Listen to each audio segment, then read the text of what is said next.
nuestro invitado de hoy es Roger Celi, él es coordinador del Observatorio Legislativo de Fundación Ciudadanía y Desarrollo. Señor Celi, qué gusto tenerlo en este espacio. Buen día, bienvenido.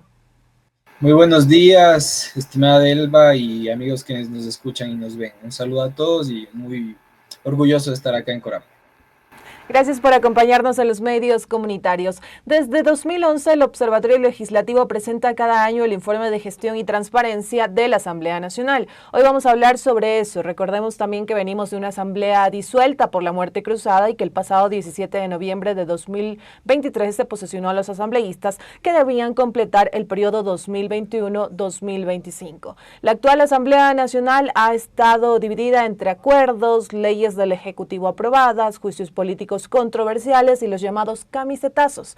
Señor Celi, cuéntenos el balance de estos meses de gestión de la Asamblea Nacional, el balance que usted nos puede compartir acerca de esta nueva asamblea. Bueno, como siempre nosotros señalamos, hay un análisis cuantitativo y un análisis cualitativo. En los números, pues la Asamblea Nacional ha cumplido un trabajo promedio, convencional, como ha ocurrido en otros periodos legislativos. Se han aprobado más de 10 leyes, se han presentado más de 10 solicitudes de juicio político, se han presentado más de 100 proyectos de ley, más de 1000 pedidos de información. Es decir, es un trabajo que dice que la Asamblea sí hace su labor, pero lo que nosotros invitamos a la ciudadanía a cuestionar es la calidad de este trabajo. ¿Qué tan oportuno es la fiscalización parlamentaria, el trámite de los proyectos de ley? ¿Qué tal está la calidad de los proyectos de ley? Eso es lo que invitamos a evaluar y ahí posiblemente la Asamblea Nacional nos queda debiendo y es lo que podemos analizar pues con estos datos. Más importantes y en este caso es la calidad del trabajo y qué tan oportuno también es este trabajo que viene realizando la Asamblea Nacional. Y aquí hablar sobre los proyectos de ley. En su mayoría estos proyectos de ley de estos 6 meses de la nueva Asamblea Nacional nacieron desde los asambleístas, fueron temas ya pendientes de la Asamblea disuelta o también desde el Ejecutivo. Bueno, en este caso los proyectos de ley siempre van a ser presentados en mayor cantidad por los legisladores, pero insisto, eso es cantidad. Ahora hay que ver la calidad. Y luego, por supuesto, el presidente de la República, a diferencia de otros periodos legislativos, ha tenido una participación muy importante en materia de iniciativa legislativa, siendo más de 5 los proyectos de ley presentados. Y si sumamos los proyectos de ley que vienen de la obligación del presidente de operativizar los resultados de la consulta popular y referéndum, pues fácilmente supera los 10 proyectos de ley. Y si a eso le sumamos, pues el nivel de aprobación de los mismos, pues tenemos un indicador bastante amplio. Pero el tema de fondo que nosotros queremos tratar, rescatar y comenzar a sensibilizar a la ciudadanía es, por supuesto, la calidad. Y ahí voy a dar una cifra exacta según el informe que nosotros realizamos. En total se presentaron 136 proyectos de ley. De estos, 75 son, perdón, el 75% son reformas a leyes vigentes y el 25% son leyes nuevas. Dentro de este 75%, ¿qué nos encontramos? En reformas parche, en cambios a un artículo, en cambios y que posiblemente no van a generar un cambio en el comportamiento económico, social, político en el Ecuador. Simplemente son reformas que se van parchando, huecos o baches que se van tapando. Y muchas veces sucede, estimada Elba y amigos y amigas que nos escuchan, que este año se reforma el artículo 20, me invento, de la ley de la Contraloría General del Estado, y el próximo año se vuelve a reformar el artículo 20 y el siguiente año de nuevo el artículo 20. Entonces, esto de alguna manera genera varios problemas en la aplicación de la normativa, porque en primer lugar existe una hiperinflación de la normativa, es decir, existen muchas normas y además muchas reformas. Y en segundo lugar, se vuelve inefectiva e ineficaz la ley porque no se le da el tiempo suficiente para su aplicación y para revisar los efectos de la aprobación de las normas. Entonces, es un indicador, como yo les he dicho al inicio de este programa, 100 proyectos de ley es una buena cifra, entre comillas, pero si nosotros nos podemos a revisar los proyectos, vemos que el 75% son reformas a leyes vigentes. Y eso nos da una idea de que posiblemente la calidad de sus proyectos de ley no esté basada en las necesidades de la ciudadanía. Señor Celi, y aquí dos cosas. Usted ha hablado de que muchas veces se hacen reformas parches. Pero el que se continúen haciendo estas reformas parches por parte de los asambleístas, también, ¿qué nos debe decir a nosotros los ecuatorianos? Primera cosa. Y segunda cosa, tal vez podría existir algún cambio desde la misma Asamblea Nacional para también poner ciertos parámetros y decirles a los asambleístas, a ver, se necesitan hacer reformas de calidad, de verdad reformas que generen cambios en la población y no solamente ir con este tema de seguir presentando una reforma, una propuesta para que el asambleísta vaya acumulando, en este caso, iniciativas y que él tal vez sienta que está haciendo un trabajo de calidad cuando no es así. Y lo que usted ha dicho es el resumen perfecto. Lo que actualmente hacen los legisladores es acumular para que en la rendición de cuentas se vea que hay un número bastante inflado de iniciativas presentadas. No todos, por supuesto, muchos de ellos impulsan proyectos de ley y hacen que se aprueben. Y ahí, antes de darle respuesta específica a su pregunta, es importante señalar que menos del 10% de los proyectos de ley que se presentan en el periodo legislativo son aprobados. Es decir, si se presentan 1.000 proyectos de ley en la Asamblea Nacional en el periodo legislativo que dura 4 años, menos de 100 son aprobados y los 900 quedan acumulados en un trámite interminable. Nosotros, si revisamos las cifras permanentes anuales de la legislatura, son más de 700 proyectos de ley que siempre están en trámite. Entonces, eso nos hace pensar en dos cosas. En primer lugar, que estamos eh, basándonos desde la legislatura en necesidades de la ciudadanía que no son las más oportunas o las más urgentes, que no estamos conectando con la necesidad ciudadana. Por eso la necesidad de reforma tras reforma tras reforma. Y en segundo lugar, que no están aplicando buenas prácticas a la hora de crear proyectos de ley. Y me voy a referir a algunos ejemplos. No hemos visto ejercicios de los legisladores en donde se pongan de acuerdo como bancada, es decir, los 15, 20, 30 o 40 legisladores de las bancadas que digan, ok, vamos a presentar una reforma en materia penal y todos vamos a unir nuestros proyectos de ley, nuestras ideas y vamos a presentar una sola iniciativa. Lo que sucede es que cada uno presenta un proyecto de ley para que obviamente le contabilice en su número, en su estadística, pero eso genera un sinnúmero de ideas sueltas. Finalmente, la comisión tiene la responsabilidad muy difícil de unir esas iniciativas y de alguna manera quedar en un Frankenstein jurídico en donde pues eso pasa luego al pleno. Y luego sucede lo que ha sucedido, que hay reformas que tienen que ser extraídas, sesionadas de los proyectos de ley porque no han sido lo suficientemente acordadas. El caso muy específico de esta práctica es, por ejemplo, la reforma de la Ley de Movilidad Humana, en donde se incluyó a última hora una reforma de la Ley del Servicio Exterior que buscaba reducir la edad para ser embajadores. Una reforma a la carta, nosotros la nombramos así.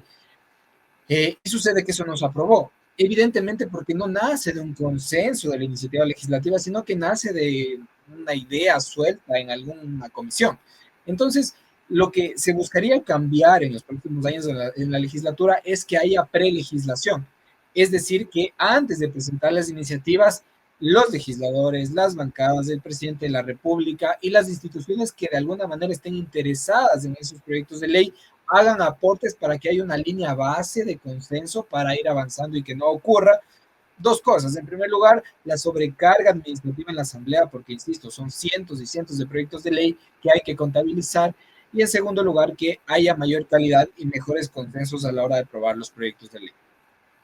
Señor Celi, y hablando también de este tema de los consensos y pasarnos también a otro punto que ha marcado esta nueva Asamblea Nacional, ¿cómo analiza usted este tema de los acuerdos, los consensos que vimos una Asamblea Nacional que pues se señalaba de que tenía acuerdos, algunos indicaban podrían ser acuerdos sólidos, otros señalaban que los acuerdos no eran tan sólidos y que con el paso del tiempo se iban a ir viendo, y también vimos este llamado transfugismo político que comúnmente se le llama camisetazos, y ahí también discordias entre ciertos asambleístas y bancadas. También, ¿cuál es el balance que ustedes tienen respecto a esto?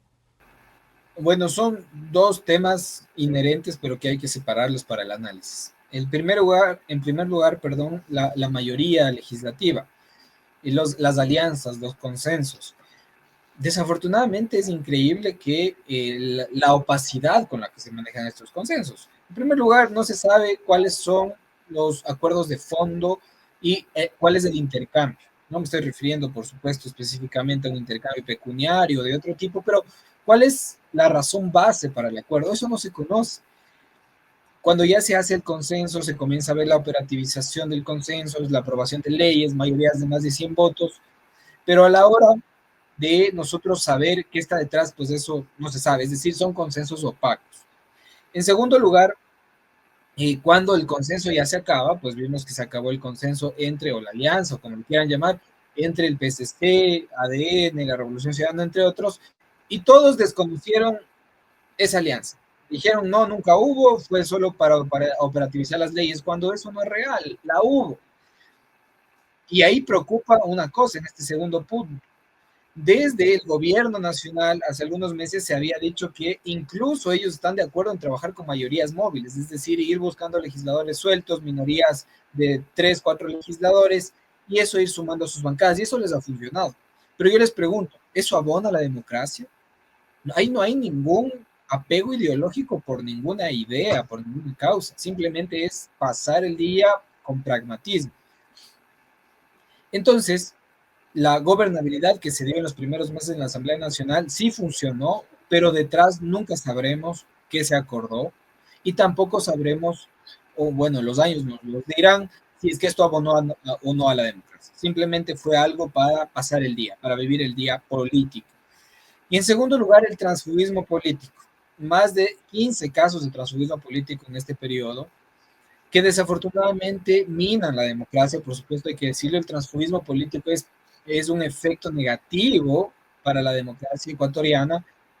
Hay que regularlo, pero de nuevo, vemos la calidad de las iniciativas legislativas para regular el transfugismo político y nos asusta, porque actualmente se busca penalizar con cárcel, una pena privativa de libertad de 2 a 5 años, me parece, para el legislador que incurre en transfugismo político. Es una norma que se va a meter en la Asamblea Nacional y que se va a unificar con el debate de la idea de que se destituya al legislador que incurre en transfugismo político. Eso preocupa porque se está desnaturalizando la conducta política y se está incorporándola en una conducta de tipo penal. Entonces, hay transfugismo político, hay que regularlo, no es bueno, pero tampoco hay que enviar a la cárcel a quien se cambia de partido político. Seguimos en esta entrevista con Roger Celi, él es coordinador del Observatorio Legislativo de Fundación Ciudadanía y Desarrollo, y también ya consultarle en la parte final acerca de este balance sobre los juicios políticos que ha tratado esta nueva Asamblea Nacional. Lo dijimos al inicio de la entrevista, han sido juicios políticos controversiales, algunos heredados de la Asamblea Nacional disuelta, pero otros también que en este caso se han propuesto por los legisladores. Y uno que llamó mucho la atención y ha ocupado titulares y también la coyuntura nacional es el juicio político a la fiscal Diana Salazar, que si bien pues quedó suspendido debido a su estado. También la población mucho se consulta acerca de estos juicios políticos, cuando hay excepciones, dicen cuándo sí se puede parar un juicio político, cuándo no, como también ustedes han hecho el balance acerca de este tema en la Asamblea Nacional.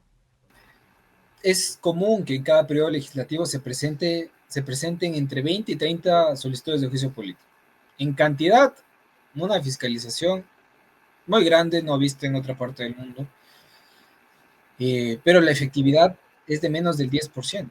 Es decir, que de todos los procesos de enjuiciamiento político, menos del 10% llegan al Pleno de la Asamblea Nacional, en donde el funcionario es interpelado, se presentan las pruebas de descargo y hay un debate.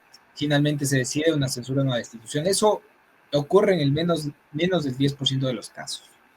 Eso nos hace pensar que, en primer lugar, puede existir una falla en el procedimiento legislativo de fiscalización que no permite que los juicios avancen al Pleno, o en segundo lugar, que existe un planteamiento equivocado o que es persecución política y que el juicio político es utilizado para presionar. Es la realidad, es lo que nos dicen los datos. Entonces, la ciudadanía puede ver que se enjuicia a tal y cual funcionario, pero a la hora de la hora no hay sanción. No hay sanción a lo que se ha determinado como incumplimiento de funciones. Y en ese sentido, lo que ha pasado en este periodo legislativo es que hábilmente la Comisión de Fiscalización ha sorteado ciertos procesos y ha sido de conocimiento público que buscaban llegar en el menor tiempo posible a la señora fiscal general del Estado. Y llegaron. Pero la jugada, porque es una jugada política, desde mi punto de vista personal lo califico así, la fiscal elude, porque es una figura de elusión política, elude el juicio político y no va a ser procesada. Posiblemente no sea sancionada porque el tiempo de embarazo, más el periodo de lactancia y demás, eso puede significar que no sea interpelada y procesada. Y además pues, puede venir otra jugada. No lo veíamos venir y por supuesto que pueden hacer una cosa adicional. De fondo, lo jurídico e institucional, positivo y negativo. En positivo sí marca un precedente positivo para las personas que tienen una situación de vulnerabilidad, en este caso embarazo riesgoso, por supuesto. Los instrumentos internacionales, la Constitución garantizan la protección de las personas y el trabajo que hacen en una situación de vulnerabilidad. Por supuesto, la vida del neonato, la vida del feto y la persona, pues es un análisis más médico, voy a referir a la institucional, eso hay que cuidar, eso es positivo, genera un precedente positivo, pero negativo, por supuesto, genera un precedente desastroso, diría yo, para la Asamblea Nacional, porque el poder parlamentario pierde efectividad. Luego veremos que los funcionarios públicos van a argumentar que tienen alguna situación de vulnerabilidad, no precisamente un embarazo, pero alguna otra condición médica o psicológica que les permita eludir el juicio político legalmente. Entonces, el presente negativo es que el juicio político va a ser ineficaz, va a ser una institución que va a haber que reformar y fortalecerla de alguna otra manera, tanto para que los legisladores la usen adecuadamente, cuanto para que los funcionarios no la eludan y cumplan con su responsabilidad. Entonces, es un suceso histórico para el país que necesita de reforma legal e institucional y de práctica y de cultura política, de fiscalización y control político, porque de lo contrario, esa institución podría ser considerada como ineficaz en los próximos años en el país. Perfecto, estamos llegando a la parte final de esta entrevista con Roger Celi. Le agradecemos por su tiempo para los medios comunitarios de Corape. Nos faltaron algunos puntos en este caso a hablar frente a esta evaluación que han hecho de la Asamblea Nacional, pero esperamos tenerlo en otro espacio para continuar hablando acerca de estos temas de importancia. Gracias por acompañarnos. Muchísimas gracias, Elba, y un saludo a todos y todas quienes escuchan y ven Corape. Amigos y amigas, y con la entrevista del día nos vamos a una pausa. Sigan en sintonía de este espacio que ya regresamos con ustedes.